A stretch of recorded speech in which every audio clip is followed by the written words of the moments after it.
And welcome, folks, to the post game as the Michigan Wolverines did it again on the road in more impressive fashion, 52-10 over the Minnesota Golden Gophers.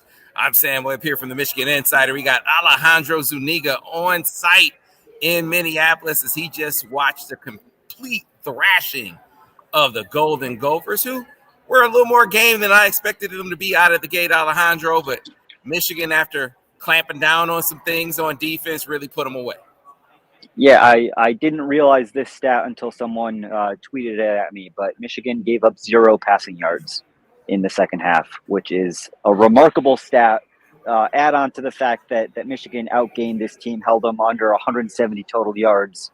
The defense outscored the Golden Gophers, and it really very similar in game flow to last week, right? Which was last week Michigan, got the Kenneth Grant turnover pretty quickly, built up a 2-score lead, and it was kind of over from there.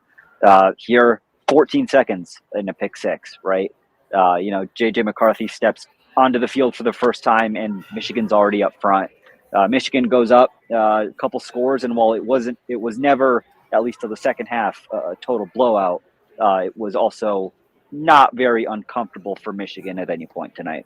Yeah, I will start out the gate that, we were looking for Will Johnson to kind of get back to last season's form, right? That was a lot of the talk. There were some guys who got open against him a little bit last week against Rutgers. And, the thing about him, he is so fundamentally sound. And, I got to check with Coach Bedford on it, but I'm pretty sure they were playing palms on that. And he was reading that slot receiver, and you could tell. I mean, it was like he ran the route for the guy. And I don't know if Sam, you caught your football eyes are getting better and better because he said that in his post-game press conference. So you don't have to check with Vance. It's confirmed. They were absolutely baiting that receiver, Will Johnson. He had that pre-snap, and just like Purdue in the Big Ten championship game, right? Ran the route for the receiver, got to the point before the ball got there, and the rest is history. Yeah, man, and he jumped it so hard, so fast, so quick. He ran around for the receiver, but then it was almost like he walked to the end zone. Like he didn't have to run full speed to even get to the end zone. And so I want to stick with defense for a little bit longer before we go back over to the offense, because Minnesota, their stretch play was working. Like they had outside zone working. And so if you look at how the game went, though, I think they averaged like over 5 yards a carry in the first quarter of the game, but then it dropped to like 2 yards a carry in the second quarter. And then it was less than a yard a carry in the third quarter. Jesse Minter and the adjustments that he makes, it's just elite. Like you can get something going against them for like a quarter or maybe a half, and then he makes the adjustment and Michigan clamps it down. Yeah, and this was another one that actually Jim Harbaugh talked about. He said, they were gashing us with those zone stretch plays, and he said halftime adjustment was pretty simple. They just they switched up the alignment of one of their edge defenders, basically moved him to a 6-tech, like a 6, lining up as a 6-tech, and that it shut down Minnesota, right? It was remarkable. It just felt like it was 3 and out after 3 and out, and it's been 2 games in a row of that, right? It was great to see Mason Graham back out there. Impressive. I mean, just absolutely impressive to see what a man like that can do with one hand, right? Man. And for an offensive lineman where it's like you've got to push-pull, that there's so much of your game relies on your ability to put your hands on someone and manipulate them. And the fact that he's doing that with one hand, it's a testament to how good of a player he is, obviously, and he proved it as he has throughout his career tonight. Yeah, people are right. I was not in the hot tub tonight. I was covering the game. I wish I was in the hot tub, man. It was 95 degrees last week, and I showed up here. It was in the 40s, Sam. I was not prepared for that. Hey, but Alejandro, I mean, look, you were on TV, man. I mean, you talk about going to get the story. And so everybody's like, is he chasing Harbaugh again? It's like, no, he's chasing the story. But you mentioned Mason Graham. When he got hurt, we said this, look, if he can come back, he will be back. Like, he will club it up, right? And so you lose some dexterity when the club is on, but he is so elite in every aspect. I mean, he hit guys with swim moves a few times on the night. That one of them led to a sack. So I mean, he can still use his other technique. He can't use his hands quite as much, but can use his other technique. And then his get off, Alejandro, his quickness off the snap of the ball is outstanding. I was talking to a pro scout about him a couple of weeks ago as well. And, like they think Chris Jenkins is a first round pick potentially in this draft. And they think that Mason Graham has a chance to be an even higher graded player when he comes out probably next year. And he was a game record tonight. Yeah. I mean, it's the sort of thing, it kind of reminds me of Aiden Hutchinson, right? It's obviously, I mean, two different positions, two different players, but it's the sort of thing where their get off at the snap is just so explosive that you don't really realize it until you watch someone else in their place, so obviously, Cam Good is a very solid nose, he's improved a lot this year. Chris Jenkins, Kenneth Grant even, but when you see Mason Graham out there, you can tell he's special. And I mean, there's a reason, right? There's a reason why Jim Harbaugh named him as a starter in their base package as a true freshman last year. And it shocked a lot of people, and he lived up to that hype, right? Appropriate that Mason Graham was using those swim moves, and then he was rowing the boat with a sack celebration with one hand. Very, very on point all the way around. Right. But, he talked to us post-game, and he essentially said what we've been saying for the last couple of weeks, right, is that Mason Graham is the sort of player that he will play through pain. He will do whatever it takes to be out there on the field. He said he had surgery a couple of weeks ago. As we know, he got it cleared through the doctor earlier this week and said the doctor told him, hey, as long as you're protecting it, you'll be good to go. He said it was a bit uncomfortable maybe. It was just a bit of an adjustment, learning how to play with it. With that big nub, I guess, instead of a hand. Right. But he's been practicing with it all week. Like the cast should get smaller and smaller as the weeks go on, as it keeps healing up. So obviously not 100% of the player he will be otherwise, but 90% Mason Graham or 95 or 80% is still one of the best D tackles in the Big Ten, if not the country. Yeah, which is crazy. They're so deep. Yeah. They come at you in waves. I thought all the edges, you felt their presence throughout the night. Keon Sabb got a pick six. We can go on and on. We got to get over to the offense. And I got to tell you, starting with that offensive line, I said it last week, Alejandro, I felt like that was their most physically imposing and most complete performance. And I felt like they picked up where they left.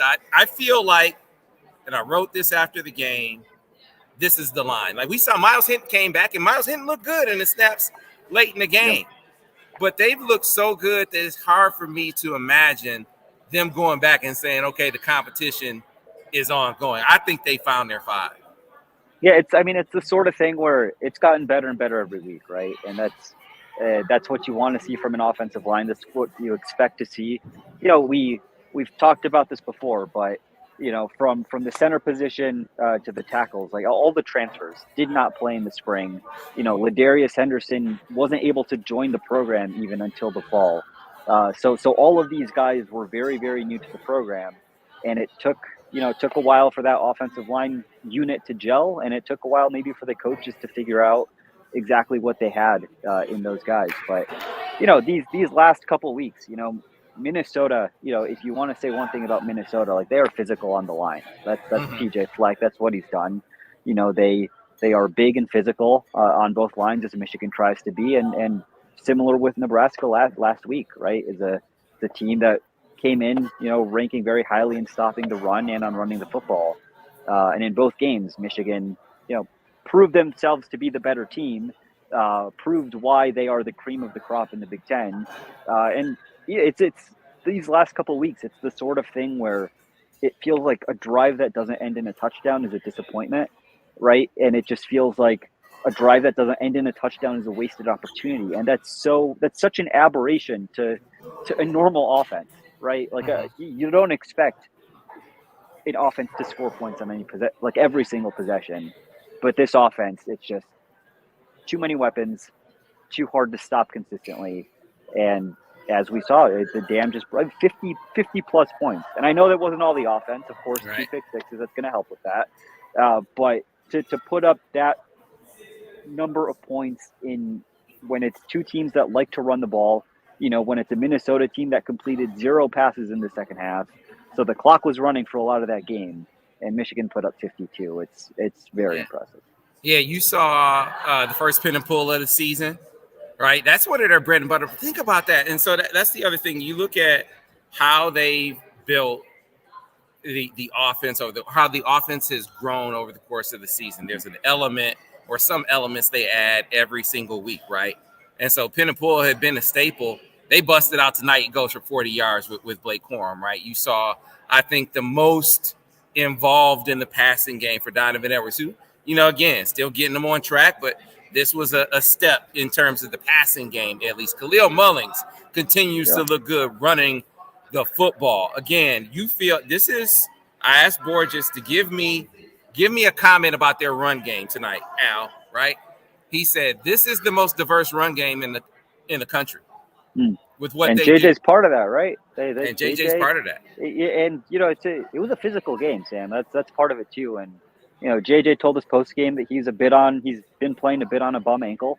We saw that a couple weeks ago. We know he's not, no football player at this point in the season. We're at the halfway point of the regular season, is going to be 100%. But for a guy like JJ, who's not the biggest guy out there certainly, but he's lowering his shoulder to get into the end zone. He's picking up those first downs when he needs to, and that element of JJ McCarthy in the run game, he did not run the ball in the non-conference season pretty much, and that was obviously by design. But the threat of JJ McCarthy running the football led to Khalil Mullings' touchdown, right, last week, right? Mm-hmm. Which is like you're freezing the end, you're freezing the end, or you're freezing the linebacker, and it's that beat. And then you've got very physical runners in Blake Corum and certainly Khalil and Donovan, and a very diverse game that, Minnesota, what we knew about Minnesota coming in, they were down their best linebacker, right? And when you're down your best linebacker, that's ripe for exploitation for a run game that can, causes linebackers to question which gap they should be in. And the result of that is what we saw tonight. Yeah, and he's, were there some errant play? We'll talk a little bit before we go about, were there a few blemishes that if you are a championship team, a team that's aspiring to be the best at the end, that you would have cleaned up? Sure. But one more just kind of broad note about JJ McCarthy. When you watch him in these games this season, command is the word that comes to mind for me. He commands the team. He commands the offense. You just never feel like he's out of sorts. But for that little brief time against Bowling Green, but he's recognizing pressures. So if that means, kind of changing the protection, or he knows it's hot, or he knows he has to get out of there, right? So he's recognizing coverages. Like if there's a shot there, like if he has a one-on-one opportunity, and you want to see him do that with his receivers, right? Hey, if I got my guy one-on-one with your guy, my guy is better than your guy, Cornelius Johnson, right? I'm going to throw it up to you, and you're going to go get it. But then he is going to take what they give him. So if I got to check it down, I'm going to check it down. And then, of course, like you said, running the football. There are quarterbacks with gaudier yardage stats. There is not a quarterback in this country that has better command of his offense and his team than J.J. McCarthy. Now, let's highlight some things that if you're a stickler, if you're nitpicking, Alejandro, as we get out of here, that you say, hey, this is what the coach is going to coach him on. To me, I know in the stream they're talking about J.J. He sailed a couple balls. Mm-hmm. I thought there was only one of those times where he had like a real clean pocket and he just threw it over Blake's head, right? I thought the other times he got a little rushed because they ran some games up front, some twists and stunts up front. And those Michigan kind of leaks a little bit with that on the line. They're actually talking about that during the broadcast. That was one of the things that Minnesota said they could see with Michigan's offensive line. And on the other side, again, coverage-wise, they got that pass at the end. I got to go back and look at the tape. I don't know if they were in man-to-man or cover two. If they were in cover two, a safety was supposed to be over the top helping. Mm-hmm. Got to go back and look. Either way, they got beat right before the half. Give it up for the team for being able to come out of the half and stymie any momentum. But again, we talk about tightening up coverage, not giving up big plays. Those are maybe the couple of things from this game that you would look at. Yeah, I very, very little to nitpick, right? And when you're boiling it down to individual plays in an entire game, that goes to show how impressive of a performance it was. Jim did say post game that he thought Michigan's defense was in the wrong coverage there at the end. So he didn't pin it on any individual guy. He almost never does. But said the defense, just the wrong play was called. Thought that maybe Minnesota would be going for a field goal, trying to get field position as opposed to taking the shot. So, of course, there's always things to look at, right? And, as Michigan kind of returns home, has a couple weeks before the season really ramps up, like that's the sort of things you want to look at. I mean, you want to shore up your pass protection, right? Like that's part of it. It's getting Donovan Edwards more involved, as much as you can, getting him as close to 100%, efficiency, I guess, as you can. But, as a whole, this is a game where Michigan's backups, came in and led a touchdown drive against Minnesota's starting defense. Right. It's the sort of game that for the second week in a row, by the end of the third quarter, it was 50% Michigan fans because it had emptied out. So, it's not easy to go win games like that on the road. It's not easy to dominate week in and week out. I mean, just look at Ohio State earlier this week, right? Or earlier today, right? Like it's, there are a few teams that are, I did not watch much college football today, but there are a few teams that are just so consistently impressive, on a week to week basis. And, who knows what that means for national championship aspirations? Who knows what it means for Penn State and Ohio State, which are certainly of a much higher caliber than Minnesota. But it's also fair to say that it's rare. It's rare to be on an 18-game Big Ten winning streak, right? It's rare to go 20, however many games undefeated in the regular season since that Michigan State game in 2021. Like it's a special time to be following Michigan football. I think Michigan has set itself so far, above, say, a Minnesota, a Nebraska, probably an Indiana next week, a Rutgers, that it's easy to say, okay, it doesn't really matter because, of course, they're going to beat Minnesota, but they don't always beat Minnesota, right? I was there in 2014 when they lost at Rutgers. Like, these things happen, and here we are with a Michigan football program that is successful at levels that I have not seen in my lifetime. Not super old, but I've seen a lot of Michigan football in my lifetime. So it's there's things to work on, but it's a very special time right now. Yeah, I'll say this on the way out. You mentioned Ohio State. People want to know, did you watch? I watched that game. Maryland let them off the hook. They let them off the hook. Yes, they did. I mean, you go for it on fourth down, you don't get it, right? You throw a pick six. Yep. You botch an opportunity to get 3 points before you go before you go to the half. There are just too many plays that they left on the football field. But put the eyeball test to Ohio State, right? Ryan Day talks about them being a tough team. I think he has some tough guys. I think they could be a tough team, but they don't have a tough scheme. They don't have a coach who coaches a tough scheme. If you want to compare it to like sexy leg, like Michigan's like a fit tone leg, like you like to look at it, right? Has a nice shape. Ohio State has that cellulite run game, right? It's all flabby and shaky with the dimples in it. I'm just telling you what I see. Let's say put the eyeball test to it. I'm putting the eyeball test to it right now. They don't run the football well at all. And they put a lot of pressure on their quarterback. Compare that to Michigan. They run the football well. The line plays well. Ohio State's line does not run block well. Even if you put the game on JJ, though, let's say that the line has some breakdowns. That's one of the differences. JJ can carry and elevate the team. They don't have a quarterback that can do that right now. Their offense today was very, very simple. It's a good one. Just throw it up to Marvin Harrison. Just throw it up, right? That's the offense, and it was good enough to beat Maryland. Is it going to be good enough to beat Penn State? I don't think so, and I damn sure don't think it's going to be good enough to beat Michigan. And Michigan plays clean, right? That's one thing that really stands out 2 weeks in a row now. I think they only had one penalty tonight. They had no penalties against Nebraska last week. Like, this is very clearly, it's a well-coached football. It's a well-coached football team. they make games boring because they don't commit those mistakes very often, whether it's turnovers, whether it's penalties, whether it's dumb mistakes, and that's how you win on the road, right? And Ohio State didn't do that today. I mean, I saw Ryan Day picked up a 15-yard penalty for ref interference. That doesn't happen here typically. Yep. Great stuff as always, Alejandro. Doing a great job on the beat. Doing a great job, not just writing, but being a photographer, giving us those game shots. So we got a lot more to come over on the MichiganInsider.com. We appreciate you, Night Owls, joining us this late. These are the diehards, right? The diehards are up with us after midnight, breaking down the game, right? You know, a lot of people who I see in the game breakdown streams are with us right now. Appreciate all your support. Go follow us on the MichiganInsider.com. Tons of post-game coverage coming. Alejandro, appreciate your time. Be safe, man. We'll see you next week. Row the boat, Sky Go Gopher. All right, guys. We'll see you during the week over on the MichiganInsider.com.